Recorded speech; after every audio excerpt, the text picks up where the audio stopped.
हरे कृष्णा। पिछले सप्ताह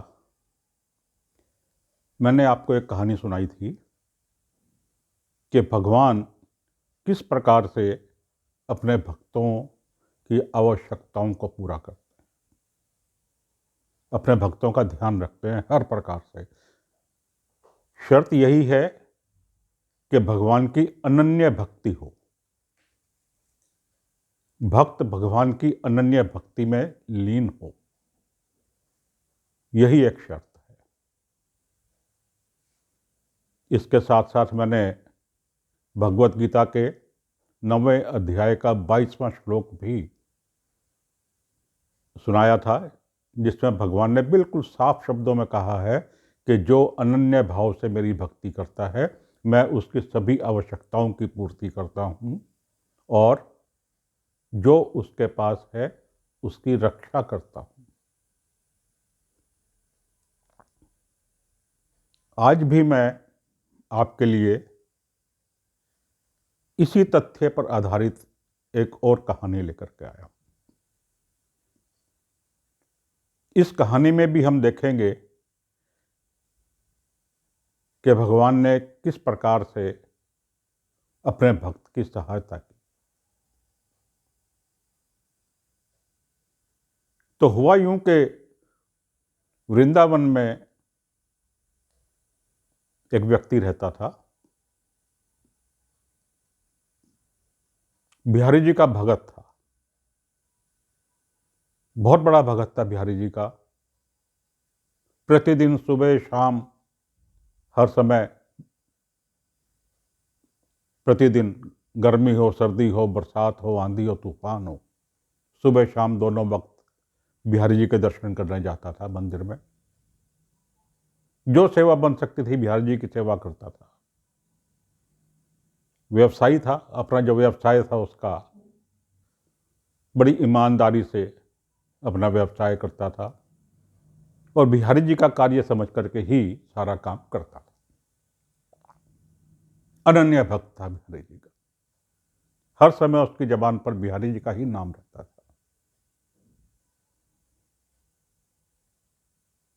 बिहारी जी के मंदिर में जो उत्सव होते थे, सभी उत्सवों में बढ़ चढ़कर हिस्सा लेता था, पूरा समय लगाता था। भंडारे होते थे, भंडारों में पूरी सेवा करता था, पूरा टाइम भंडारों के समय मंदिर में ही रहता था, वहीं सेवा करता था।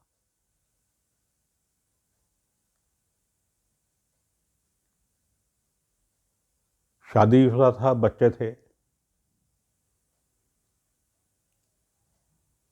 पुत्री उसकी विवाह योग्य उम्र में आ गई, आयु में आ गई। एक अच्छा घर परिवार लड़का देख करके पुत्री का विवाह फिक्स कर दिया। विवाह की तारीख फिक्स हो गई।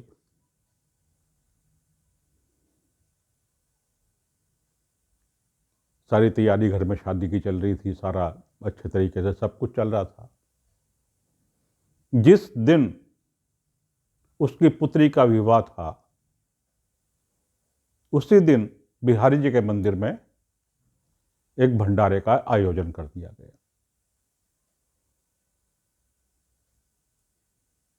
भंडारा रखा गया मंदिर में।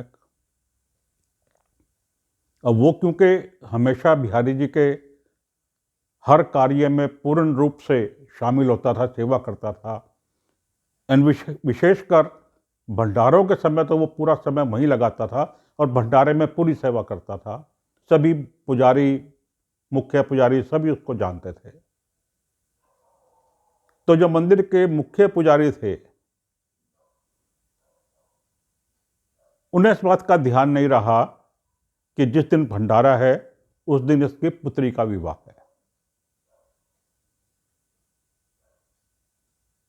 जैसे हमेशा रूटीन में उसकी ड्यूटी लगाते थे, सेवा लगाते थे कि आपको ये काम देखना है, आपको ये काम देखना है। तो जो मुख्य पुजारी थे उन्होंने भंडारे में उनकी सेवा लगा दी कि आपको भंडारे वाले दिन ये सेवा करनी है, ये काम करना है। नहीं ध्यान रहा कि उस दिन इनकी पुत्री का भी विवाह है। अब मुख्य पुजारी जी ने उसकी ड्यूटी लगा दी, उसकी सेवा लगा दी। एक तरफ बड़ा खुश हुआ कि बिहारी जी की सेवा करने का अवसर मिलेगा, दूसरी तरफ दिमाग में चिंता थी कि उस दिन पुत्री का विवाह भी है, दोनों काम साथ साथ कैसे होंगे। दिन में भंडारा था, दिन में ही विवाह था, दोनों काम दिन का ही थे। विवाह का भी सारा उत्सव दिन में था। अगर विवाह का उत्सव रात को होता तो भी चलो, दिन में भंडारे में चला जाता, रात को विवाह में शामिल हो जाता, लेकिन दोनों ही दिन में थे।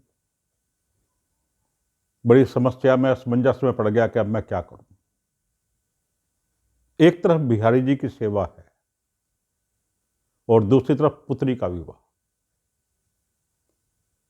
क्या करूं।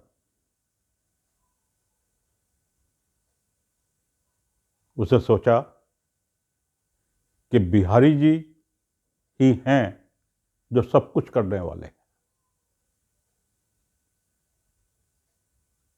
जो ये मेरी पुत्री है, ये भी बिहारी जी की कृपा है, और जो इसका विवाह संपन्न हो रहा है, ये भी बिहारी जी की ही कृपा से हो रहा है। तो मुझे जो बिहारी जी का कार्य है वो अवश्य करना चाहिए। कर लिया अपने मन में निश्चय कि जो सेवा लगी है बिहारी जी के मंदिर में, मैं वो सेवा जरूर करूंगा। घर में किसी को नहीं बतलाया, अपनी पत्नी तक को नहीं बतलाया, अपने मन में निश्चय कर लिया।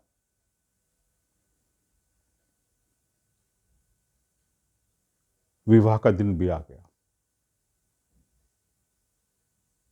ये तो डेट फिक्स करने की देर होती है, समय आने में देर नहीं लगती। विवाह का दिन आ गया। अब आज पुत्री का विवाह है, आज बिहारी के मंदिर में भंडारा है, जहां सेवा लगी है। जब भंडारे का समय हुआ, घर में बिना किसी को बताए चुपचाप निकल गया, सीधा बिहारी जी के मंदिर पहुंच गया। मंदिर में पहुंच करके जब भंडारे का काम शुरू हुआ तो जो सेवा उसको दी गई थी, अपनी सेवा शुरू कर दी। पूरी लगन से तन्मयता के साथ भंडारे में सेवा की।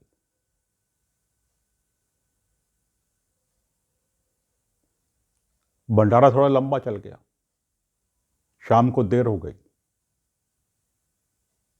जब भंडारे का सारा कार्य समाप्त हुआ तो वहां से फ्री होकर के अपने घर आया। घर पहुंचा तो बहुत देर हो चुकी थी,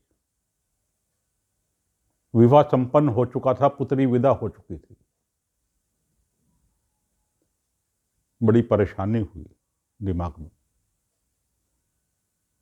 कि आज तो घर वाले बड़ा गुस्सा करेंगे सारे, कि पुत्री के विवाह पे मैं कहां चला गया। बड़ी परेशानी हुई दिमाग में, लेकिन चलो, बिहारी जी का कार्य तो करना ही था, उससे कैसे मुंह मोड़ सकता। जो होगा देखा जाएगा, बिहारी जी अपना आप देखेंगे। सोच करके चला गया घर में। अंदर घर में गया, लोग मिलने शुरू हुए, सब घर में जो आए हुए थे मेहमान वगैरह, किसी ने कुछ नहीं कहा। बड़ा आश्चर्य हुआ कि किसी ने कुछ नहीं कहा। अंदर गया, पत्नी मिली, पत्नी ने बिल्कुल कुछ नहीं कहा। कहाँ गए थे, क्या था, क्या नहीं, कुछ नहीं। कुछ नहीं पूछा, पत्नी ने कुछ नहीं कहा। बड़ा अचंभित हुआ कि ये ऐसे कैसे। ना किसी मेहमान ने कुछ कहा, ना पत्नी ने कुछ पूछा, ना पत्नी ने कुछ कहा, ना गुस्सा हुई, ना कुछ। ऐसे कैसे आज, जबकि मैं तो पूरा दिन घर से बाहर रहा, पुत्री का विवाह भी हो गया, विदा भी हो गई, चलो,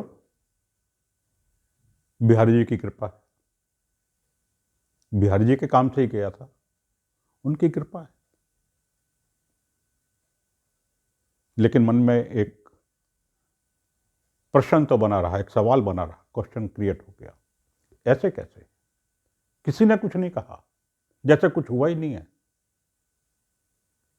एक दिन गुजरा, जो मेहमान आए हुए थे सब वापिस आने शुरू हो गए, जाते हुए भी किसी ने कुछ नहीं कहा। चलो, चले गए मेहमान। सबके जाने के बाद भी पत्नी ने कुछ नहीं कहा। उसे लग रहा था कि शायद मेहमानों के सामने पत्नी नहीं बोल रही है, जाने के बाद कहे। मेहमान सारे चले गए तो भी पत्नी ने कुछ नहीं कहा। घर में जैसे हमेशा रूटीन में नॉर्मल काम होता था, उसी तरीके से चलता रहा। बड़ा आश्चर्यचकित था, बिहारी जी की कृपा। शादी को हफ्ता 10 दिन गुजर गया। हफ्ता 10 दिन गुजरने के बाद जो फोटोग्राफर शादी में आया था, वो शादी की एल्बम लेकर के आया।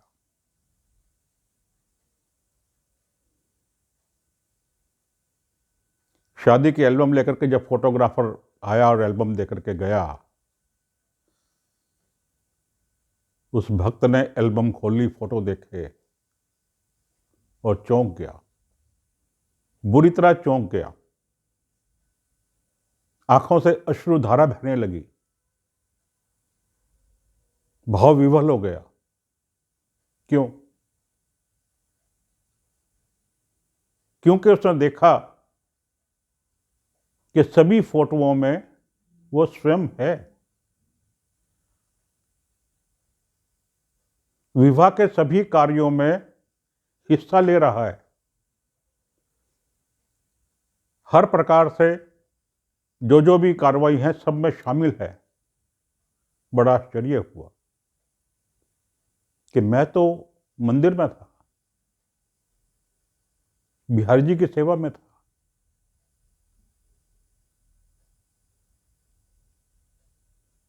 तो यहां शादी में कौन था? सोचिए जरा कि वहां शादी में कौन था। वो खुद तो बिहारी जी की सेवा में था। बिहारी जी स्वयं वहां आए, उसका रूप धारण करके आए, आके पूरे विवाह में शामिल हुए, ताकि किसी को यह ना लगे कि वो कहां गया। पूरे विवाह में शामिल हुए, सारे विवाह के कार्य किए, पुत्री को विदा किया। सारा कार्य बिहारी जी ने स्वयं आकर के किया उसका। किसी को यह लगा ही नहीं कि वो विवाह में नहीं है, बिहारी जी आए हैं। उसका सारा कार्य संपन्न करके गए। तो इस प्रकार से भगवान अपने भक्त की हर प्रकार से मदद करते हैं। जो भी उसकी आवश्यकताएं होती हैं उन्हें पूरा करते हैं, अगर भगवान के लिए अनन्य भक्ति है। भगवत गीता का 9वें अध्याय का 22वां श्लोक, जो मैंने पिछले हफ्ते भी आपको सुनाया था, वही श्लोक आज दोबारा सुना रहा हूं। अनन्यश्चिन्तयन्तो माम ये जना पर्युपासते तेषां नित्य अभियुक्तानां योगक्षेमं वहाम्यहम्। जो लोग अनन्य भाव से मेरे दिव्य स्वरूप का ध्यान करते हुए निरंतर मेरी पूजा करते हैं, उनकी जो आवश्यकताएं होती हैं उन्हें मैं पूरा करता हूं, और जो कुछ उनके पास है उसकी रक्षा करता हूं। और ये बिल्कुल सत्य है, भगवान करते हैं, बिल्कुल ऐसा ही करते हैं। भगवान की भक्ति के लिए कोई लंबा चौड़ा आडंबर करने की आवश्यकता नहीं है, कोई बहुत कुछ लंबा चौड़ा कार्य करने की आवश्यकता नहीं है कि हमें ये करना है या हमें वो करना है या ये करना है या वो करना है। भगवान तो बहुत सीधे साधे हैं, बड़े भोले हैं। बस अपना मन साफ चाहिए, मन में भावना चाहिए। भगवान भावना को देखते हैं। अगर मन साफ है और शुद्ध भावना से भगवान की भक्ति करते हैं तो भगवान अपने इस कथन को अवश्य पूरा करते हैं। प्रसंगवश एक छोटी सी बात और सुनाता हूं।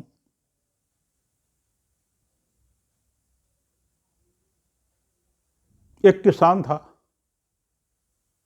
एक गांव में, दूध का काम करता था, भैंसें पाल रखी थी, डेयरी थी उसकी, भैंसों का देखभाल करता था, उनको करता था सब कुछ, दूध निकालता था और दूध बेचता था। बड़ा भोला था। एक बार एक बहुत बड़े संत वहां आए गांव में। उसने भी सुना कि बहुत बड़े संत आए हैं, चला गया दर्शन करने के लिए। जाके संत के चरण स्पर्श किए, प्रणाम किया, उन्होंने आशीर्वाद दिया, बैठ गया। संत ने पूछा कि हाँ बोलो, क्या पूछना चाहते हैं?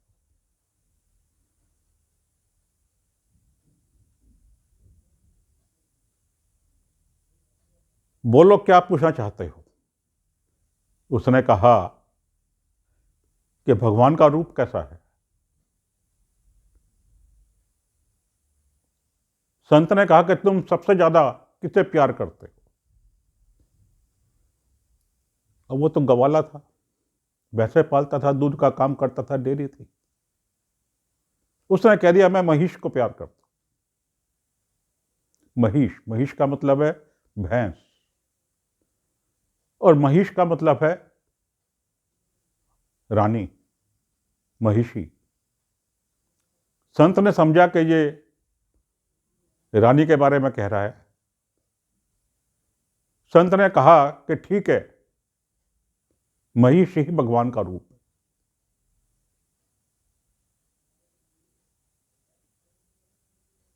उसने जब ये बात सुनी तो अपने मस्तिष्क में, अपने दिमाग में बात बिठा ली कि यही भगवान का रूप है, यही भगवान है। उसके बाद जो उसके पास भैंसें थी, उनकी सेवा ऐसे करता था जैसे भगवान की सेवा कर रहा हो। बहुत प्यार से, बड़ी ध्यान लगा करके पूरी सेवा करता था। बड़े अच्छे प्रेम से नहलाना, धुलाना, उनको चारा खिलाना, सब कुछ करना।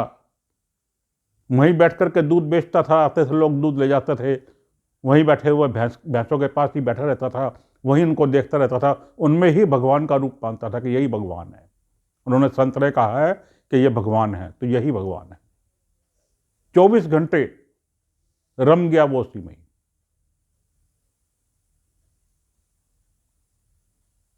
जब भगवान ने देखा कि ये तो इतना भोला है और 24 घंटे इसमें रम गया है, मेरा रूप मान करके भगवान प्रकट हुए, अपने चतुर्भुज रूप में उसके सामने प्रकट हुए। उसने कहा कि कौन हो आप? भगवान ने कहा मैं वही हूं जिनकी तू पूजा करता है सारा दिन। उन्होंने कहा कि क्या फालतू की बात कर रहे हो, आप वो कैसे हो सकते हो?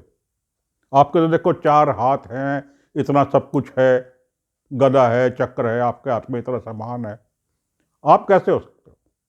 वो तो भैंस जो खड़ी थी वहां इशारा किया उसने कि वो तो ये है। भगवान मन ही मन मुस्कुराए, सोचा कि बहुत भोला है। उन्होंने भैंस का रूप धारण किया। भगवान ने भैंस का रूप धारण करके उसके सामने आए, बोले अब तो ठीक है, अब तो मानता है कि मैं हूं। बड़ा भोला इंसान था। क्या ख्याल आया उसके मन में? उसके मन में ख्याल आया कि तो बहुरूपिया है। पहले 4 हाथ वाला बन के आ गया और अब भैंस बन के आ गया, तो बहुरूपिया है, मेरा बेवकूफ बना रहा है। बोला अच्छा ऐसी बात है? भगवान ने कहा हाँ, चल मेरे साथ। कान पकड़ के भैंस का ले गया वहीं उन संत के पास, गुरु जी के पास। बोला अब गुरु जी जो बताएंगे मैं तो वो मानूंगा। ले गया वहां, कान पकड़ करके ले जा करके सामने उन संत के खड़ा कर दिया भैंस को। जब उन्होंने देखा कि भैंस को लेकर, उन्होंने कहा क्या बात भैया, आज ये ऐसे कैसे? बोला गुरु जी बात ये है कि ये मेरे सामने आया, 4 हाथों वाला गदा चक्र हाथ में लेकर के, कहने लगा मैं भगवान हूं, मैं भगवान विष्णु। मैंने कहा तुम कैसे भगवान हो सकते हो? भगवान तो ये है, भैंस की तरफ मैंने इशारा करके बतलाया। तो स्वरूप बदल करके भैंस बन गया। बताओ, ये बहुरूपिया ऐसे कर रहा है और फिर कह रहा है कि मैं हूं। तब आप बताओ कि ये भगवान है या नहीं है? बड़े चक्कर में पड़े गुरु जी, ऐसे कैसे?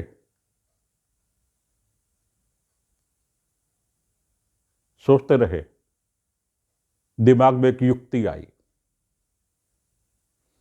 वो कहने लगे कि तुम अच्छा ऐसा करो, इनको ये कहो कि अगर आप भगवान हो तो चतुर्भुज रूप में मेरे गुरुजी को दर्शन दो।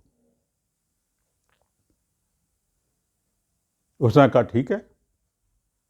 भगवान से कहा कि अगर आप सही में भगवान हो तो चतुर्भुज रूप में मेरे गुरुजी को दर्शन दो।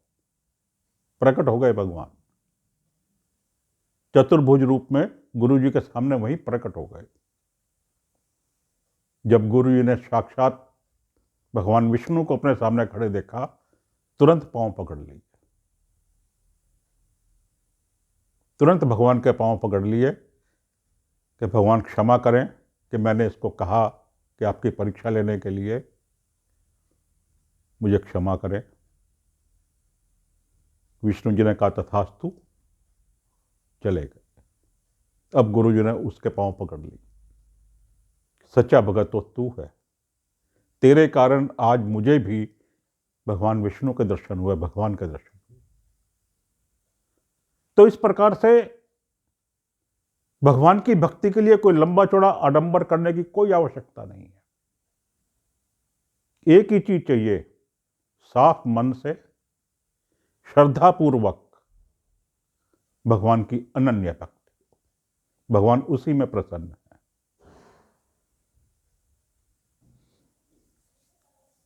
उम्मीद है आपको मेरी आज की कहानी पसंद आई होगी।